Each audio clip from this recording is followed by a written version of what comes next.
লাগেজে করে বিভিন্ন পার্টি বিভিন্ন পণ্য নিয়ে আসছে এবং সেগুলো বাজারজাত করে ফেলছে, একজনকে কিছু টাকা ইয়ে করে ট্যাক্স সব ফাঁকি দিয়ে ফেলছে, যেগুলো স্যার আপনারা জানেন না হয়তো। চলচ্চিত্রের পাশাপাশি আমি আসলে এই স্কিন কেয়ার কসমেটিক্স এর সাথে প্রায় 1.5 বছর ধরে আমি কাজ করে যাচ্ছি এবং এখানেও এসেছিলাম কয়েকবার। তো আমি একদম সরেজমিনে যেগুলো দেখেছি আমার অভিজ্ঞতা থেকে খুব খারাপ লাগে আসলে। আমরা আসলে আমার কাছে যেটা মনে হয় যে জরিমানার উপর আসলে পৃথিবীতে কিছু নাই, মানে জরিমানা হচ্ছে সবচেয়ে ইম্পর্টেন্ট। আমরা বাংলাদেশি জাতি হিসাবে জরিমানা করলে আমরা সোজা হয়ে যাবো। তো ভোক্তা অধিদপ্তর অনারেবল ডিজি এবং অনেকদিন ধরে ওনারা কিন্তু এই জরিমানা কাজটা করছেন, মানুষ সচেতন হচ্ছে, আবার ওনারা চলে আসলে আবার একই কাজ করছে। আমি যদি আমার কথা বলি যে বাংলাদেশে আমার ড্রাইভারকে বলি কোন পার্ক করে সমস্যা নেই, আমি দেখবো, এরকম করি আমি নিজে। কিন্তু যখন আমরা দেশের বাইরে যাই তখন আমাকে ওনারা যদি বলে ভাই রাখেন, আমি না না ভাই যদি জরিমানা করে ফেলে, সো তার মানে আমরা জরিমানায় আমরা অনেক বেশি মানে ইউজফুল আমার মনে হয় এই জিনিসটা।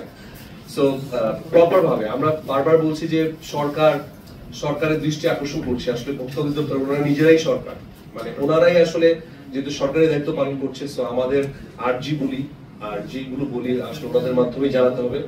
এবং আই থিঙ্ক যে অনারেবল ডিজি স্যার এতক্ষণ যা শুনলেন বা আমি যা বলবো এগুলো খুব গুরুত্ব সহকারে আগেও দেখেছেন, এবারও দেখবেন। আমাদের আসলে আজকের যেটা কথা, কসমেটিক্স ও স্কিন কেয়ার শিল্পকে কিভাবে রপ্তানি মুখী করা যায় আসলে। তো আমদানি রপ্তানি দুটোই আসলে ওতপ্রোতভাবে জড়িত। তো বাংলাদেশে কসমেটিক্স অনেকেই করছে, বাংলাদেশে অনেকগুলো কোম্পানি আছে যারা দেশের বেশ বড় বড় কোম্পানিতে পরিণত হয়েছে এবং প্রপার বাংলাদেশি ফ্যাক্টরি আছে। তারা প্রথম দিন থেকে খুব উৎসাহের সাথে এগিয়ে যাচ্ছে, এখনো চলছে, কিন্তু আস্তে আস্তে কিন্তু চ্যালেঞ্জ গুলো ফেস হচ্ছে প্রতিনিয়ত। এরকম চ্যালেঞ্জ ফেস হতে হতে কিন্তু আমাদের দেশের যে বড় বড় কোম্পানিগুলো আছে, আমি যদি রিমার্কের কথা বলি বা আরো অনেকগুলো কোম্পানি আছে, আস্তে আস্তে স্যার ডিমোরালাইজড হয়ে যাবে এবং তখন আমরা কিন্তু আরো বেশি আমদানি নির্ভর হয়ে যাব।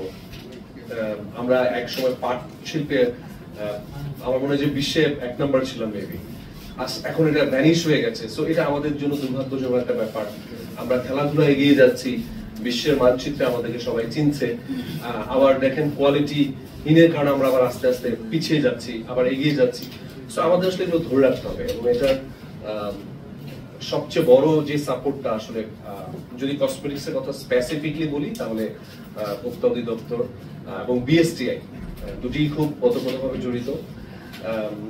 আমদানির কথা যে বলছি, যে আমার কাছে একটা স্ট্যাটিস্টিক্স আছে যে এনবিআর এর তথ্য অনুযায়ী মানে কালার কসমেটিক্স এর চলতি বছরে আমদানি 500 কোটি টাকার উপরে হয়েছে, কিন্তু বেশ কিছু রাজস্ব ফাঁকি এবং দুর্নীতি ভাবে সেটা কিন্তু হওয়ার কথা ছিল আসলে 1600 কোটি, তার মানে 1100 কোটি টাকা কিন্তু ফাঁকি দিয়ে ফেলেছে। সো এই 1100 কোটি টাকার কিন্তু ট্যাক্স বলি বা ভ্যাট বলি, এটা কিন্তু সরকার পেত, কারণ সরকার বঞ্চিত হয়েছে দেশের এই যে প্রপার একটা জায়গা থেকে। স্যার বলছিলেন লাগেজ পার্টির কথা, এটা আরো বেশি মানে আমাদের জন্য উদ্বেগজনক যে প্লেন থেকে নেমে বা বাস সার্ভিসে লাগেজে করে বিভিন্ন পার্টি বিভিন্ন পণ্য নিয়ে আসছে এবং সেগুলো বাজারজাত করে ফেলছে, একজনকে কিছু টাকা ইয়ে করে ট্যাক্স সব ফাঁকি দিয়ে ফেলছে, যেগুলো স্যার আপনারা জানেন না হয়তো বা এত কিছু অথবা দেখারও সময় পাচ্ছে না। তো আমার মনে হয় যে সবকিছু যদি প্রপারভাবে ধরা হয়, কারণ আমরা বাংলাদেশে যেসব বড় কোম্পানিগুলো আছে যারা এখন রপ্তানির দিকে যাচ্ছে, আমি যদি রিমার্কের কথাই বলি, রিমার্ক কিন্তু এবার ভিয়েতনামে কিন্তু তাদের প্রোডাক্ট কিন্তু রপ্তানি করা স্টার্ট করেছে, থাইল্যান্ডে এবং আমরা কিন্তু থাইল্যান্ডে কিন্তু প্রোডাক্ট অলরেডি রপ্তানির একটা প্ল্যান চলছে এবং থাইল্যান্ডের ওইখানে মার্কেটে কিছুদিন রিমার্কের পণ্য যখন গিয়েছে তখন ওইখানেও একটা চাহিদা ক্রিয়েট হয়েছে এবং থাইল্যান্ডেও বাংলাদেশের মতো রিমার্কের শোরুম হবে ওইখানে। ওইটাও আমাদের জন্য একটা আনন্দের ব্যাপার। এবং $1000 বিলিয়ন যে হালাল যে পণ্য, সেই মার্কেটেও কিন্তু রিমার্ক অলরেডি প্রবেশ করে ফেলেছে। সো এই যে এত কিছু অর্জন, এতদিন ধরে কাজ করে যাচ্ছে,